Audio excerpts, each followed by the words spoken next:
सबसे पहले तो जो लोग शिकवा करते हैं सोशल मीडिया पे बहुत ज़्यादा कि पाकिस्तानी निकलते नहीं हैं, अपने हक़ के लिए खड़े नहीं होते, ख़ास तौर पे वो लोग सोशल मीडिया पे ये बात करते रहते हैं। तो मैं उन्हें ये बताऊं कि इस वक्त आज़ाद कश्मीर हो या बलूचिस्तान हो, लोग कई मुकामात पर धरने देकर बैठे हैं और अपने जायज़ मुतालबात या अपने हकूक़ के लिए आवाज़ उठा रहे हैं। जो उनके साथ जुल्म और ज़्यादती हो रही है वो उसके ख़िलाफ़ डट कर खड़े हैं। वहाँ ख़वातीन भी हैं, नौजवान भी हैं, बच्चे भी हैं, बुज़ुर्ग भी हैं। और अब सोशल मीडिया की रिस्पॉन्सिबिलिटी है कि वो उनकी आवाज़ को दुनिया तक पहुँचाए और उनकी आवाज़ बने। वजह यह है कि वो दूर दराज इलाकों में बैठे हैं, वहाँ पे इंटरनेट बंद कर दिया गया है और पाकिस्तानी मीडिया को बिल्कुल इजाज़त नहीं है कि वो उनकी कवरेज करे या दुनिया को बताए कि वो लोग क्या मुतालबात कर रहे हैं और उनके ऊपर क्या हालात गुजर रहे हैं। मैं अपनी ज़िम्मेदारी पूरी करूँगा। मेरी आप सबसे गुजारिश है कि इस वक्त पूरी दुनिया तक बलूचिस्तान के लोगों की आवाज़ पहुँचाएँ और कश्मीर के लोगों की आवाज़ पहुँचाएँ, ताकि वो सख्त मौसमों के अंदर बैठकर इस वक्त जो एहतजाज कर रहे हैं या अपने हक़ के लिए खड़े हैं, उन्हें मायूसी ना हो। उनकी आवाज़ बनना हम सब की ज़िम्मेदारी है। बलूचिस्तान में एक धरना ख़त्म हो गया, हन्ना ओढ़क का जो एक धरना था वो ख़त्म हुआ और उसकी वजह ये बताई जाती है कि कुछ लोग बाजियाब हुए हैं और कुछ यकीन दहानियाँ करवाई गई हैं हुकूमत की जानिब से, जिसके बाद उनका वो धरना ख़त्म हुआ। लेकिन बाकी जगहों पे धरने जारी हैं। ज़ियारत के जो लवाहिकीन हैं वो भी इस वक्त धरने देकर बैठे हुए हैं। जबकि एक और इन्फॉर्मेशन मुझे मिली जो बड़ी हैरानकुन और परेशानी वाली बात है कि जो पुलिस एहलकार हैं वो अपने इस्तीफ़े जमा करवा रहे हैं। इसकी कन्फर्मेशन नहीं आ रही, लेकिन ये बार बार गर्दिश कर रही है सोशल मीडिया पर या बलूचिस्तान में लोग क्लेम कर रहे हैं बार बार, क्योंकि जब तक सरकारी तौर पे इसकी तस्दीक नहीं की जाती तब तक हम कुछ कह नहीं सकते और सरकार ऐसी खबरों की तस्दीक जल्दी करती नहीं है। बहुत ज़्यादा डीमोरल हुई है पुलिस और सिक्योरिटी फोर्सेस बलूचिस्तान में, और उन्हें लगा कि उन्हें अकेला छोड़ दिया गया मरने के लिए और उनका साथ किसी ने नहीं दिया जब वो दहशतगर्दों का मुकाबला कर रहे थे। 200 की तादाद में दहशतगर्द आए हुए थे और वो चारों तरफ से घेर कर गोलियां चला रहे थे। ऐसे में ना ताज़ा कुबक भेजी गई और ना ही हथियारों की सप्लाई भेजी गई, बल्कि कुछ लोग ये दावा करते हैं कि जो सप्लाई हथियारों की आ रही थी उसके रास्ते में भी रोड़े अटकाए गए, जबकि आम शहरी निकलकर पुलिस की मदद करते रहे, कोई फ़ायदा नहीं हुआ। और फिर जो पुलिस के साथ हुआ, जिस तरह उनकी लाशों के साथ हुआ, जैसे बेहुरमती की गई, ये सारा कुछ अब तारीख का हिस्सा बन गया। तो पुलिस अब इस वक्त बहुत नाराज़ है। ना सिर्फ नाराज़ है बल्कि वो खौफजदा भी हैं कि उन्हें तो जैसे एक चारे के तौर पे इस्तेमाल किया जाता है वैसे इस्तेमाल किया जा रहा है। लिहाजा अब वो इस्तीफ़े दे रहे हैं। अलग अलग इत्तलात आ रही हैं, कभी तस्वीर लगाकर बताया जाता है कि ये पुलिस वाले इन्होंने इस्तीफ़ा दे दिया, कभी कोई डॉक्यूमेंट दिया जाता है कि ये पुलिस वाले इन्होंने भी रिज़ाइन कर दिया। अब सरकार इसके ऊपर क्या हिकमत अमली बनाती है ये हमें आने वाले दिनों में पता चलेगा। लोग काफ़ी नाराज़ हैं बलूचिस्तान में। वो इस वजह से भी नाराज़ हैं कि हमारे वसाइल के साथ, यानी हमारे पैसे पे लिए हुए कीमती जहाज़ों पे बैठकर शहबाज शरीफ और फील्ड मार्शल कोयटा आए, लेकिन उन्होंने हमारी बात ही नहीं सुनी, हमारे शिकवे हमारे गिले सुने ही नहीं। तो इस बात के ऊपर उन्हें काफ़ी तकलीफ़ है। जो वज़ीर दाखिला है जिसको इस वक्त बलूचिस्तान में होना चाहिए था, वो वर्ल्ड टूर कर रहा है, कभी अक़वाम मुत्तहिदा के अंदर, कभी कहीं पे, कभी कहीं पे। फिर ज़ोदान ममदारी से मुलाकात करनी है अमेरिका में, जो न्यूयॉर्क का मेयर है, उभरता हुआ लीडर है और बहुत तगड़ा सियासी लीडर है वहाँ पे अमेरिका में, और बड़ी मकबूलियत है उसकी पब्लिक में। उससे भी मुलाकात के लिए दावे किए जा रहे थे, वो मुलाकात तो कटाई में पड़ गई। उसकी वजह यह है कि मोहसिन नकवी के बारे में पाकिस्तानियों ने अमेरिका में बाकायदा ये ट्रेंड चलाया और अमेरिकन सरकार को तो वो नहीं कायल कर सके क्योंकि वहाँ पे डोनाल्ड ट्रंप है, उसको कोई फ़र्क नहीं पड़ता। लेकिन ज़ोदान ममदानी जो हैं, जो मेयर है न्यूयॉर्क का, उसकी टीम के साथ रब्ता किया, उन सबको टैग करके बाकायदा कंपेन चलाई। इसमें कुछ डॉक्टर्स हैं वो बड़े इंपॉर्टेंट रोल प्ले करते रहे। उसके अलावा कुछ सहाफ़ी भी हैं, वकास अहमद साहब भी हैं। वो लोग ये लिखते हैं कि अगर आप मोहसिन नकवी जैसे फाशिस्ट आदमी से मुलाकात करते हैं तो इसका मतलब है कि आप उन लोगों के साथ ताल्लुकात बना रहे हैं जिन्होंने मुझ पर दबाव डालने के लिए मेरी फैमिली को पाकिस्तान में अगवा किया और उन्हें नुकसान पहुंचाया। ये काम तो अहमद नूरानी साहब के साथ भी किया गया, शहबाज गिल के साथ भी किया गया, उनका भाई उठा लिया, यहाँ पे जो शहजाद अकबर साहब हैं उनके साथ ये किया गया, अज़हर मशवानी के साथ ये किया गया, कई लोगों को खुद अगवा किया गया, कई लोगों की फैमिलियों को अगवा कर लिया गया, कई लोगों के ख़ानदानों को दरबदर कर दिया गया। तो ये सब की कहानी है। तो अब जो इन्फॉर्मेशन आ रही है, अब तक की इत्तला, वैसे ये बहुत घुन्ने हैं, कोई पता नहीं इन लोगों की मुलाकात हो ही जाए, पूरा जोर और ताकत तो ये लगा रहे होंगे, लेकिन अब तक की जो इतला आ रही है, ममदानी ने मुलाकात करने से इनकार कर दिया और ये दावा किया जा रहा है सोशल मीडिया के ऊपर जो एक्टिविस्ट हैं अमेरिका में मौजूद पाकिस्तानी, उनकी जानिब से कि जनाब जो एक पहले मुलाकात तय की गई थी वो मुलाकात अब कैंसिल कर दी गई है। मेयर ममदानी की जो कम्युनिकेशन डायरेक्टर हैं उन्होंने ये स्टेटमेंट दिया और ये दावा किया महलका समदानी ने कि अब ममदानी मुलाकात नहीं कर रहा मोहसिन नकवी से, क्योंकि उसको इस बात का आइडिया हो गया कि ये फाशिस्ट लोग हैं, इन्होंने पाकिस्तान में कत्लो गारतगिरी की है, बहुत नुकसान पहुंचाया है पाकिस्तानियों को, लिहाजा वो मुलाकात मनसूख हो गई है। वज़ीर दाखिला को इस वक्त होना चाहिए था बलूचिस्तान में, लेकिन वो दुनिया का टूर कर रहा है, क्योंकि आसिम मुनीर साहब से जो ताल्लुकदारी अजीज़दारी है वो शौक़ पूरे करने के लिए। इस आदमी को शौक़ था वज़ीर आला बनने का, 1 साल तक वज़ीर आला रखा गया। इस आदमी को शौक़ था क्रिकेट के मैदानों पर राज करने का, इसको पीसीबी का चेयरमैन बना दिया गया। फिर शौक़ पूरा किया गया, पाकिस्तान का सबसे ताकतवर ओहदा वज़ीर दाखिला पाकिस्तान बना दिया गया, सेनेटर बना दिया गया। फिर अब शौक़ पूरा किया जा रहा है, वज़ारत ख़ारजा का भी शौक़ पूरा करना है। तो आसिम मुनीर के इक़्तिदार का सबसे ज़्यादा फ़ायदा अगर किसी को हुआ तो वो मोहसिन नकवी को हुआ। एक दिन राणा सनाउल्लाह ने कहा कि जी मोहसिन नकवी साहब की बड़ी मेहरबानी है कि वो कहीं शहबाज शरीफ साहब की जगह वज़ीर आज़म नहीं बन गए। तो अगर फील्ड मार्शल आसिम मुनीर चाहें तो किसी वक्त भी कोई निगरान सरकार बना के या कौमी हुकूमत तश्कील देकर वो मोहसिन नकवी को वज़ीर आज़म पाकिस्तान भी बना सकते हैं। उन्हें पूछने वाला कौन है? जो दिल करता है डंडे के जोर पे करते चले जा रहे हैं। पाकिस्तान में कश्मीर के हालात नादरीन यहाँ तक पहुँच गए हैं कि जेलों की सूरत हाल काफ़ी ख़राब है। मुझे कई लवाहिकीन ने बताया कि जेलों के अंदर जो उनके प्यारे बंद हैं या जिन्हें पकड़ लिया गया इस तहरीक के दौरान, उन्हें मजबूर किया जा रहा है वीडियो बयानात देने के लिए।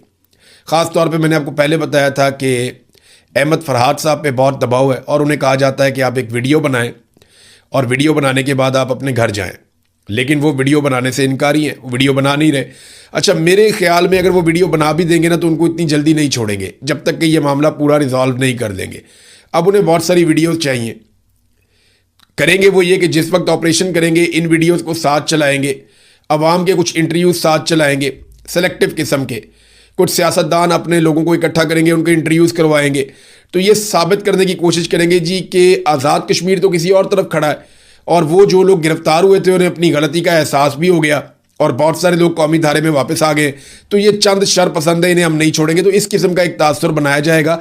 जैसे हमेशा से पाकिस्तान की मिलिट्री एस्टेब्लिशमेंट तहरीकों को कुचलती आई है, अवामी उमंगों के ख़िलाफ़ जो है वो फैसले करती आई है और अवामी तहरीकों को हमेशा इन्होंने इसी तरीके से दबाने की कोशिश की है, चाहे वो बलूचिस्तान हो, चाहे वो बांग्लादेश हो, चाहे वो खैबर पख्तूनख्वा के कबायली इलाके हों। अभी वहाँ से एक वीडियो आ रही थी, उसमें टीटीपी के लोग बैठे हुए हैं एक स्कूल के अंदर, गालिबन ये जनूबी खैबर पख्तूनख्वा की वीडियो है, और वहाँ पे एक स्कूल के अंदर बैठे हुए हैं और स्टूडेंट्स की जगह पे बैठ के तालिबान जो है वो हंसी मजाक कर रहे हैं और सारे नौजवान लड़के हैं। यानी वो मुझे याद है आज से चंद साल पहले का एक गाना 2016 का है, तो ये बच्चे तब छोटे बच्चे ही होते होंगे उस वक्त। अभी ये नौजवान है, यानी 20 साल 25 साल के लग रहे थे, कोई 27 साल का लग रहा था, कोई 25 साल का, कोई 20 साल का, कोई 18 साल का, छोटी उम्र के लड़के थे, हथियारों से लैस वहाँ बैठे हुए हैं, बैठ के वहाँ पे स्कूल के अंदर तो कौमी तराना भी पढ़ रहे हैं और ब्लैक बोर्ड को इस्तेमाल कर रहे हैं, मजाक कर रहे हैं तालीम का। ये वो बच्चे हैं जिनके बारे में ISPR ने एक दौर में एक नगमा जारी किया था कि मुझे दुश्मन के बच्चों को पढ़ाना है। याद आया आपको? इससे पहले एक आया था बड़ा दुश्मन बना फिरता है जो बच्चों से लड़ता है। फिर मैंने देखा कि पाकिस्तान की मिलिट्री एस्टेब्लिशमेंट खुद ही बच्चों से और ख़वातीन से लड़ पड़ी। लेकिन फिर उन्होंने कहा जी मुझे दुश्मन के बच्चों को पढ़ाना है, और वो दुश्मन के बच्चे जो हैं वो पढ़ने के लिए आए, बंदूकों समेत स्कूल के अंदर जाके पढ़ा लें उन्हें। ये हालात जानबूझकर ऐसा लगता है कि पैदा किए जा रहे हैं। अफ़गानिस्तान की तो सरहदी सील है, तो दहशतगर्द आते कहाँ से हैं? ये कहीं से नहीं आते, इनको यहीं पे सहूलत दी जाती है। ये जो गुड तालिबान है ना, ये है सारा मसला। मुझे अली अमीन गंडापुर ने ये बात बड़े आसान तरीके से समझाई थी और बाकायदा उन्होंने मुझे एग्जाम्पल्स कोट की थी। गंडापुर ने मुझे कहा था कि फौज खेलती है गुड तालिबान और बैड तालिबान करके। जो बैड तालिबान है उनको ये कहते हैं मारो, और उनको मार के ये दुनिया को बताते हैं कि जनाब देखें हम कितने अच्छे लोग हैं। और इन्होंने अपने गुड तालिबान भी रखे हुए हैं जिनके ज़रिए से ये निज़ाम को कंट्रोल करते हैं और जगहों पे कब्ज़ा करते हैं और बड़े तरीके से वसाइल को कंट्रोल करते हैं। और जब लोग इनके रास्ते में रुकावट बनते हैं तो ये गुड तालिबान को उस इलाके के अंदर भेज देते हैं। ये बात मुझे अली अमीन गंडापुर ने उस वक्त बताई जब वो वज़ीर आला पंजाब थे। बहरहाल इस वक्त बलूचिस्तान के अंदर इस्तीफ़े आ रहे हैं, बलूचिस्तान के अंदर धरने चल रहे हैं, कश्मीर के अंदर भी ऐसी सूरत हाल चल रही है। कश्मीरी अपने हक़ के लिए डट गए हैं। तो अब पाकिस्तानियों की रिस्पॉन्सिबिलिटी है कि जहाँ जहाँ उन्हें मौका मिले वो कश्मीरियों की आवाज़ पूरी दुनिया तक पहुँचाएँ। कश्मीरी खुद भी बड़े तगड़े ज़ोरदार तरीके से अपनी आवाज़ दुनिया तक पहुँचा रहे हैं। नाज़रीन, खैबर पख्तूनख्वा में जो मुराद वाला बिल आया था, जो एक कानून पास किया गया, उस पर गवर्नर खैबर पख्तूनख्वा ने बहुत अजीबोगरीब स्टेटमेंट दे दिया। गवर्नर ने कहा जी मैं इसके ऊपर दस्तखत ही नहीं करूँगा। गवर्नर ने यह भी कहा कि ना सिर्फ मैं इसके ऊपर दस्तखत नहीं करूँगा बल्कि मैं इसकी मुखालफत करूँगा, मैं इसके ऊपर इख्तलाफी नोट लिखूँगा। इस तरह की बातें गवर्नर खैबर पख्तूनख्वा ने कही। लेकिन दरअसल उन्होंने किया क्या, ये किस्मत खान साहब तो डॉक्यूमेंट साथ लेकर आ गए, उन्होंने सारा पोल खोल दिया। मामला ये हुआ कि 30 अप्रैल को ये बिल पास करवाया गया था असेंबली से। उसके बाद ये चला गया दस्तखत के लिए गवर्नर के पास।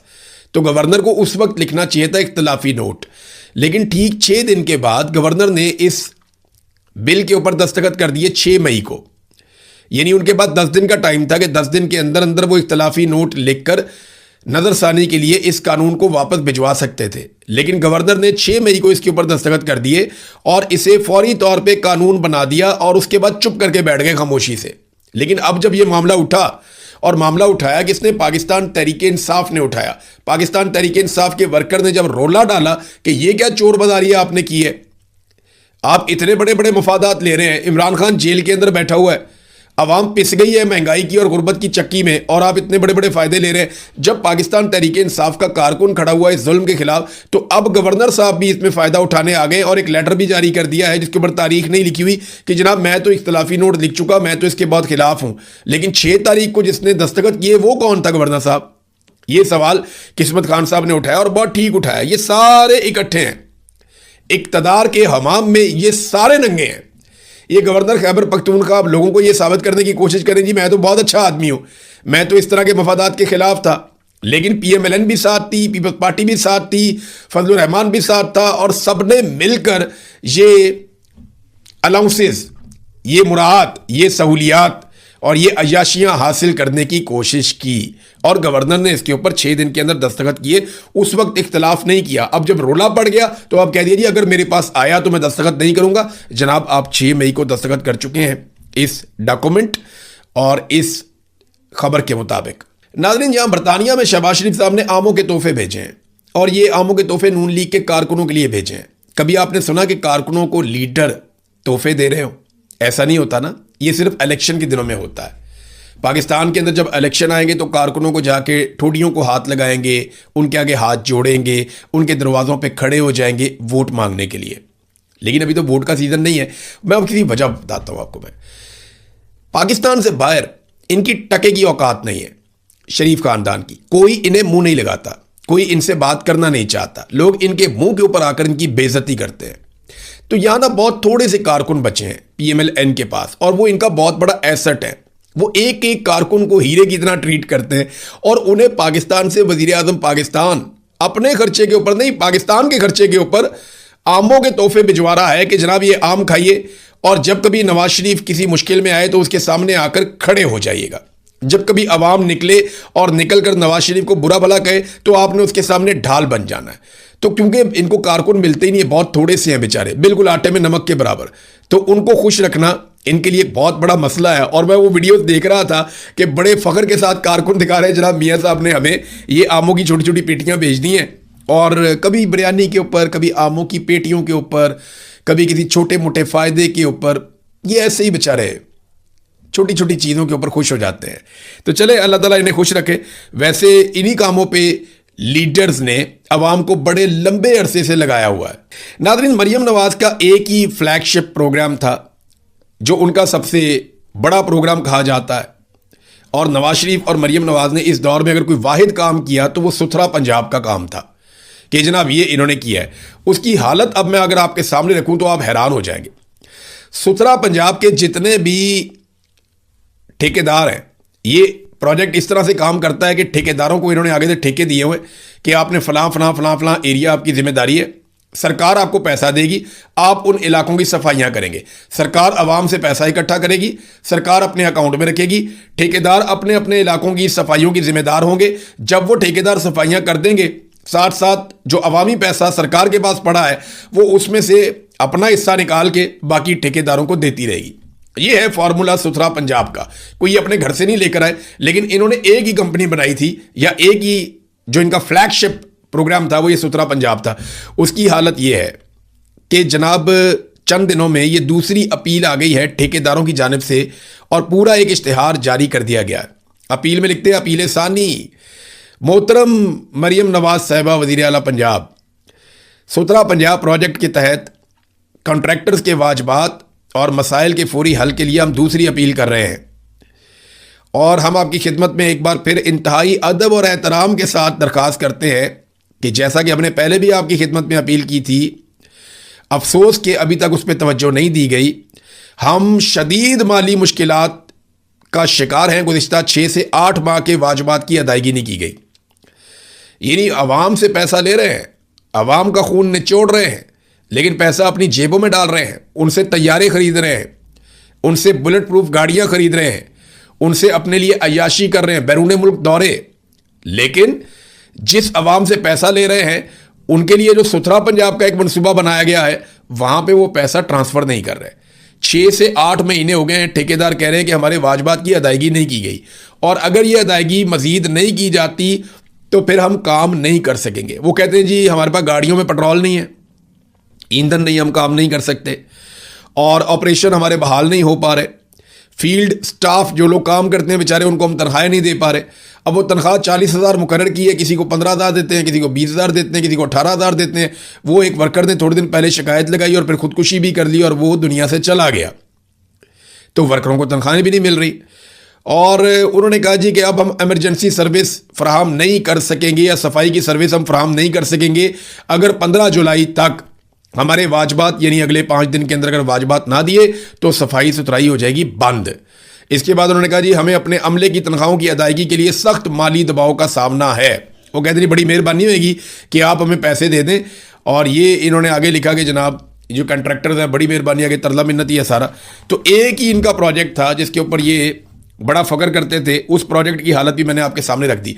अवाम को नादरीन इन्होंने बिजली का एक बड़ा खौफनाक झटका लगा दिया है। मिसाल के तौर पे ये कैसर शरीफ साहब ने एक ट्वीट किया, जमात इस्लामी से इनका ताल्लुक है। उन्होंने एक बिल लगाया जो 290 यूनिट का है। उसमें लिखा है कि जी यूनिट जो है वो सिर्फ 290 है और बिल जो है वो 55,000 रुपये है। अब ये किस खाते में आया यार? 300 यूनिट तक इन्होंने बिजली मुफ्त देनी थी, 290 यूनिट वाले को 55,000 रुपये का बिल डाल दिया। और ये जमात इस्लामी के कैसर शरीफ साहब ने टीवी के ऊपर और सोशल मीडिया के ऊपर शेयर भी कर दिया। अब आए आप एक और चीज़ पे कि पहले ये होता था ना कि 6 माह तक अगर आपने एक बार भी 200 यूनिट से ज़ायद इस्तेमाल किया तो आप प्रोटेक्टेड कैटेगरी से बाहर चले जाएंगे, यानी आपने 200 यूनिट से कम इस्तेमाल करना है हमेशा। अगर 6 माह में एक दफ़ा भी आप 200 यूनिट से ऊपर गए तो आपको प्रोटेक्टेड कैटेगरी से निकाल दिया जाएगा, चाहे आप 2 यूनिट भी इस्तेमाल करें अगले महीने, लेकिन आपको बिल महंगा आएगा। ये एक इन्होंने तरीकाकार बनाया हुआ था।